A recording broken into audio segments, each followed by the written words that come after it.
একজন স্বামী কখনো তার স্ত্রীকে বোঝা মনে করে না। মা বোনদেরকে দৃষ্টি আকর্ষণ করে এই কথাগুলা শুনেন।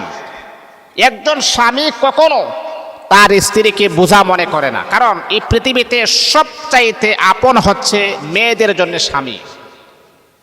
এই কথাটা অনেক নারী বুঝতে চায় না। অনেক নারী স্বামীকে মোহাব্বত করে না, কেয়ার করে না, সম্মান করে না। মা মনে রাখতে হবে, এই যে স্বামীকে আপনি মোহাব্বত করেন না, এই পৃথিবীতে আপনি যখন বিপদে পড়বেন, আপনার যে স্বামী নামক বট গাছটা আপনার পাশে আছে, যদি না থাকে তখন আপনি হারে হারে বুঝবেন, আহারে স্বামী যে কি পরিমাণ নিয়ামত। স্বামী যদি আজকে থাকতো তাহলে আমি স্বামীকে জড়িয়ে ধরতাম, স্বামীকে আমি সম্মান করতাম, কিন্তু থাকলে তো স্বামীর মর্ম বুঝেন না আপনি। একজন স্বামী আছে বিদায় বাবার বাড়িতে আপনার সম্মান আছে। আপনার স্বামী আছে বিদায় স্বামীর ঘরে আপনার সম্মান আছে। স্বামী নাই তখন আপনি বুঝবেন যে আপনাকে কি পরিমাণ হেলাই, কি পরিমাণ আপনাকে অ্যাক্সেস করে, কি পরিমাণ আপনাকে একেবারে বাজে ব্যবহার করে। এই জগতে আপনি দেখবেন ডিভোর্সি নারী, বিধবা নারী, তাদের সাথে মানুষ বাজে ব্যবহার করে, খারাপ ব্যবহার করে। তাদেরকে মানুষে আর চোখে দেখে, খারাপ নজরে দেখে। কিন্তু আপনার স্বামী যখন আপনার পাশে থাকবে, বটগাছ হয়ে যখন থাকবে, আপনার সাথে কথা বলতে হুশ করে কথা বলবে। একজন নারীর জন্য সবচাইতে আপনই হচ্ছে তার স্বামী, আর একটা পুরুষ তারও সবচাইতে আপন হচ্ছে তার স্ত্রী।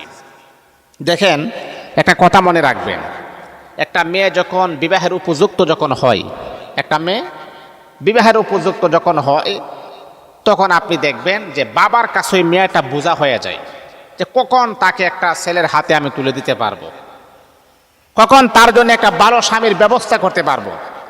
মা বাবার কাছে একটা বোঝা হয়ে যায় কোন সময় আমার মেয়েটাকে ঘর থেকে বিদায় করতে পারবো, ভালো একটা ছেলের হাতে আমি তুলে দিতে পারবো। তখন আপনি আপনার স্বামীকে গ্রহণ করেছেন, আপনার মা বাবা আপনাকে বিবাহ দিয়েছেন। বিবাহ দেওয়ার পরে মনে করেন এখন আর আপনার স্বামীকে আপনি আগের মতো মোহাব্বত করেন না, ভালোবাসেন না। তারপরে আপনার বাবার বাড়ি মানুষের কাছে আপনি বলতেছেন স্বামী এমন, স্বামী তেমন, স্বামী আমার সাথে ঝগড়া করে।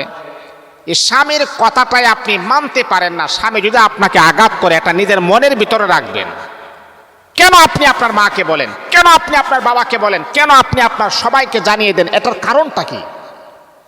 স্বামী আর স্ত্রী একসাথে থাকতে গেলে ঝগড়া ফাসাদ হতেই পারে, কিন্তু এটা আপনারা দুজনে মিটমাট করে নেবেন। এটা কেন একটা কিছু হলেই বাবার বাড়িতে শোনান? জানেন মা, এই যে আপনি বাবার বাড়িতে শোনালেন, বাবার বাড়িতে জানালেন, এটার ভয়ঙ্কর একটা কারণ হয়ে দাঁড়াবে। তারা আপনাকে এমন এমন পরামর্শ দিবে যে তাকে ছেড়ে দাও, তার মতো স্বামীর প্রয়োজন নাই, ছেড়ে দিয়ে আসো, তোমাকে আমরা আবার নতুন করে বিবাহ দিব। ভাইও বলল ছেড়ে দিয়ে আসো, বোনও বলল ছেড়ে দাও, মা বাবা বলল ছেড়ে দাও। তাদের কুপরামর্শ শুনে আপনি আপনার স্বামীকে ছেড়ে দিয়েছেন, বাবার বাড়িতে চলে গেছেন। তারপরে 1 মাস 2 মাস 1 বছর 2 বছর, তখন দেখবেন মা বাবা ভাই বোন যারা আপনাকে মিথ্যা আশ্বাস দিয়েছিল, ওই সমস্ত মানুষের কাছে আপনি বোঝা হয়ে দাঁড়িয়েছেন। আগে যেই পরিমাণ আপনাকে কেয়ার করতো, মোহাব্বত করতো, ভালোবাসতো, সেই পরিমাণ কেয়ার নাই, শুধু খালি আছে কি অবহেলা আর অবহেলা। এই জন্য মা, স্বামীকে ছাড়ার আগে একটু বোঝার চেষ্টা করুন। আপনার সবচাইতে আপন হলো আপনার স্বামী, আর স্বামী যদি আপনাকে কষ্ট দেয় সেটা মনের ভিতরে রাখবেন, মা বাবার কাছে কখনো আপনি ব্যক্ত করবেন না। আমি প্রায় সময় বলি, মা স্বামীর বাড়ি কেমন আপন জানেন? আপনি যখন মারা যাবেন তখন আপনার বাবার বাড়ি গুরুস্থানে আপনাকে দাফন করা হবে না, স্বামীর বাড়ি গুরুস্থানে আপনাকে দাফন করা হবে। স্বামীর পরিচয় আজকে আপনি বড় হবেন, স্বামীর পরিচয় আপনার সন্তানগুলা পাবে। যদি বলে এইটা কার ঘরের, উমুকের ঘরের, আপনার নাম বলবে না, তাহলে এই বাড়িটাই হচ্ছে আপনার আপন, আর তাদেরকে আপনি আপন করে নেবেন। বিবাহের পরে বাবার বাড়িকার এতটা আপন করে নেবেন না। যেই নারী বিবাহের পরও মা বাবার পরামর্শ শুনে, ভাই বোনের পরামর্শ শুনে, এই নারী কখনো আল্লাহর কসমকে আমি বলতে পারি স্বামীর সংসার করার মতো যোগ্যতা তার ভিতরে নাই। এ আল্লাহ তাআলার বান্দা শোনো, পৃথিবীর সবচেয়ে আপন হলো আপনার স্বামী। স্বামীকে আপনি মহাব্বত করবেন, ভালোবাসবেন। স্বামী যদি আপনাকে আঘাত করে, স্বামী যদি আপনাকে কষ্ট প্রয়োগ করে, এটা মনের ভিতরে রাখবেন। এক সময় স্বামীকে আপনি বলবেন, দেখবেন স্বামী আপনাকে সরি বলবে, মাফ চাইবে, আমার ভুল হয়ে গেছে। কিন্তু মারে, আপনার হজম শক্তি বলতে কোনো কিছুই নাই। স্বামী আপনাকে আঘাত করেছে, তার মুখে মুখে আপনি তর্ক করলেন, এমনকি আপনার বাবার বাড়ি তো আপনি জানাইলেন না। না, স্বামী যদি আপনাকে মারেও তারপরও সে হলো আপনার স্বামী। তার জন্যে আল্লাহ পাকের কাছে দোয়া করবেন, আল্লাহ তুমি আমার স্বামীকে ভালো করে দাও, আমার স্বামীকে সুস্থ করে দাও। স্বামীর বিরুদ্ধে কখনো নালিশ করবেন না। এই আমার স্বামীর বিরুদ্ধে কখনো অভিযোগ করবেন না। অনেক নারী আছে, স্বামী তাকে হাজারো বারে হাজারো কষ্ট প্রদান করার পর ওই নারীটা কখনো অভিযোগ করে নাই, তারপরও সুখী হয়েছে। তারপরও সে তার স্বামী বুঝতে পেরেছে, হারি আমার স্ত্রীকে আমি এত আঘাত করি, কষ্ট প্রয়োগ করি, আমার স্ত্রীর তো কোনো ভুল নাই, কোনো বেয়াদবি নাই।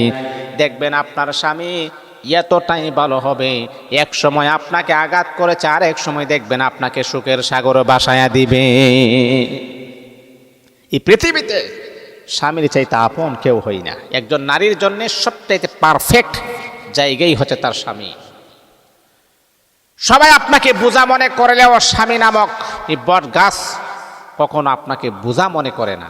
আর এই মানুষটার সাথে দিনের পর দিন আপনি অ্যাক্সেস করে যাচ্ছেন, দিনের পর দিন তার সাথে বেয়াদবি করে যাচ্ছেন, দিনের পর দিন তাকে কষ্ট প্রদান করতেছেন মানুষের কথা শুনে।